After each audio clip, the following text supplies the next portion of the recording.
Hello guys, welcome back to my channel Puja blog থেকে সবাইকে স্বাগত জানাই। আজকে আমি যাচ্ছি রিসেপশনে পার্টি। তো আজকে কার রিসেপশন তো তোমরা তো জানো অবশ্যই, দেখতে পেয়েছিলে বিয়েতে। তো আজকে সৌমু আর হচ্ছে প্রিয়াঙ্কা রিসেপশন পার্টি। তো আমরা সেই জন্য যাচ্ছি, সাজুগুজু করে নিয়েছি, একটা শাড়ি পরেছি, একটা ভালো একটা আর একটু জুয়েলারি, একটু ঝুমকো পরেছি, জাস্ট এইটুকু মেকআপ করেছি। তো বেশি কিছু সাজুগুজু করিনি, জাস্ট এইটুকুই। আমার কেমন লাগছে অবশ্যই তোমরা কমেন্ট করে জানিও। আর হচ্ছে আমার বর আসতে পারেনি, কারণ হচ্ছে ডিউটি গেছে, ছুটির কথা বলেছিল, ও ডিউটি থেকে ছুটি দেবে না। তো আমার খুবই মন খারাপ হচ্ছে ওর জন্য। যে কোনো রিসেপশন মানে যে কোনো বিয়ে অনুষ্ঠান কোনো কিছু হলে ও যেতে পারে না, খুবই মন খারাপ করে। আমার আজকে খুবই মন খারাপ করেছিল। তো যাই হোক, ও যেতে বলেছে আমাকে। তো এই যে গিফট নিয়ে নিয়েছি, একটা ডিনার সেট, সেদিন যে দেখিয়েছিলাম তোমাদেরকে কার জন্য, তো ওদের জন্যই এনেছিলাম, ডিনার সেট এনেছিলাম। তো ও আগে থেকে প্যাকিং ট্যাকিং করে সব রেডি করে রেখে দিয়েছে। তো এই যে ছেলের জন্য জামা এনেছিলাম, একটা নতুন জামা, সুতির কটনের ওপর, ওইটাই সে মা পরাচ্ছে। ও জামা পরিয়ে দিয়েছিলাম, প্যান্টটা পরিয়েছিলাম না। তো যাওয়ার মুহূর্তে আমি প্যান্টটা পরিয়ে দিয়েছি, ওকে খাওয়াইনি, এখনও ভাত খাইনি। তো এলে খাওয়াবো, ওই জন্য তাকে আর তাকে রেখেছি, একটু যাবে বলে, ঘুরতে ভালোবাসে তো। তো এই যে বাড়ির পাশেই, আমাদের পুরো পাশে, মানে একটা ঘরের পাশে আর কি। তো এই দেখতে পাচ্ছ, আমরা ঘরের সামনে বেরিয়ে পড়েছি, মা আমার ছেলেকে নিয়ে যাচ্ছে কোলে করে। আমি এই যে পৌঁছে গেছি রিসেপশনের কাছে।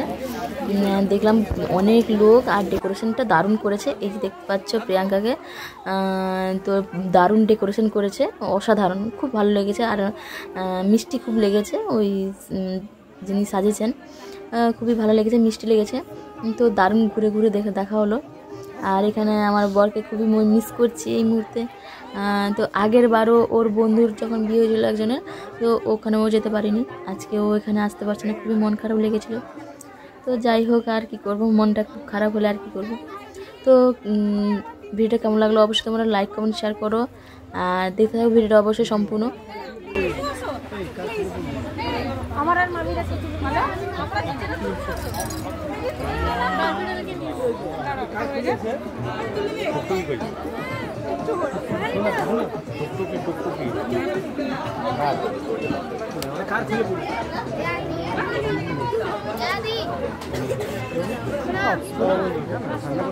अरे যাই হোক, দেখ হাতে কিনা আছে কিনা।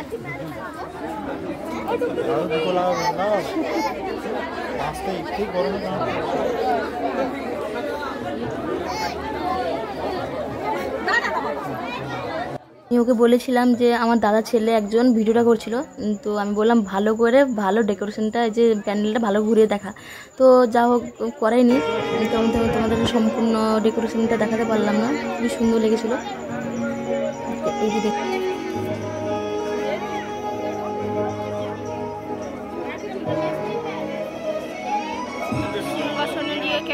জন্য বসে আছি, দাঁড়িয়ে আছি, এলে গিফট দিয়ে দিলাম ওদেরকে।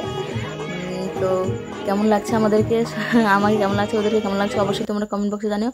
তো বোরিং হচ্ছিলাম, অনেকক্ষণ টাইম লাগছিল, বাচ্চাকে খাই দিয়ে এসেছি, আর আমার একজন জায়ের কাছে বাচ্চাকে রেখে দিয়ে এসেছি, এখন খেতে একটু লেট হচ্ছে, তাই জন্য একটু রিল বানিয়ে ফেললাম বসে বসে, কি করব, বোর হচ্ছিলাম। এই যে খাওয়া দাওয়া, আমরা টেবিলে বসে গেছি, আর এই যে আমার মা পাশে পাশে, শাশুড়ি মা বসে আছে, এদিকে একজন এলো, একজন পাশে বসেছে, এই যে সামনে দেখতে পাচ্ছ আমার আমার বরের বন্ধু বসে আছে, ও একা একা ফিল করছিল, ওর বন্ধু যেহেতু আসেনি, একা একা ফিল করছিল। তো ওই জন্য আমি ডেকে নিয়ে এলাম, একসঙ্গে বসবো বলে, খাবার দাবার করবো। তো প্রথমে চলে এসছে জলের বোতল, চলে এসছে লবণ, চলে এসছে, এবার আসবে বেগুনি।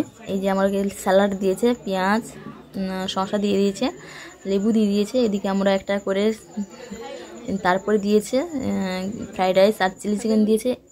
আর সম্পূর্ণ ভিডিওটা আমি করতে পারিনি, কারণ হচ্ছে এখানে লাইটের খুবই ব্যবস্থা সেরকম ছিল না, তাই ক্যামেরা থেকে ভালো ছবিটাও আসতে পারেনি, তাই জন্য বেশি কিছু করিনি আমি ছবিটা, আর ভিডিও করতে পারিনি। তো এইদিকে আমার ছেলে কাঁদছিল, আমার জায়ের কাজ ছিল, ওই জন্য একজন নিয়ে এসছে আমার ছেলেকে। তো এই যে ওর খাওয়া দাওয়া হয়ে গেলে, এখানে মাছ মাংস অনেক কিছু ছিল, ফ্রাইড রাইস চিলি চিকেন সবটাই ছিল। আর এইদিকে আমি বাড়ি চলে এসেছি, এসে একটু রিল বানালাম। তো কি করব, তাই একটু রিল বানিয়ে ফেলেছি। এদিকে ছেলেটাও চেঁচামেচি করছে ঘুমানোর জন্য, তো এই জন্য মানে 3টা বাজে, এই যে এইমাত্র বাড়ি এলাম, অনেকটা লেট হয়ে গেছে, এখন 3:30 বাজে। তো খাওয়া দাওয়া হয়েছে, তো অনেক কিছু খাওয়া দাওয়া করেছি। এই যে আমার ছেলে আইসক্রিম বসে খাচ্ছিলো, এই জন্য সব তার জামায় লেগে গেছে, ওই জন্য মা ভিডিওটা কেমন লাগলো অবশ্যই তোমরা লাইক কমেন্ট শেয়ার করো, আর একটু পাশে থেকে ফলো করো। তো টাটা।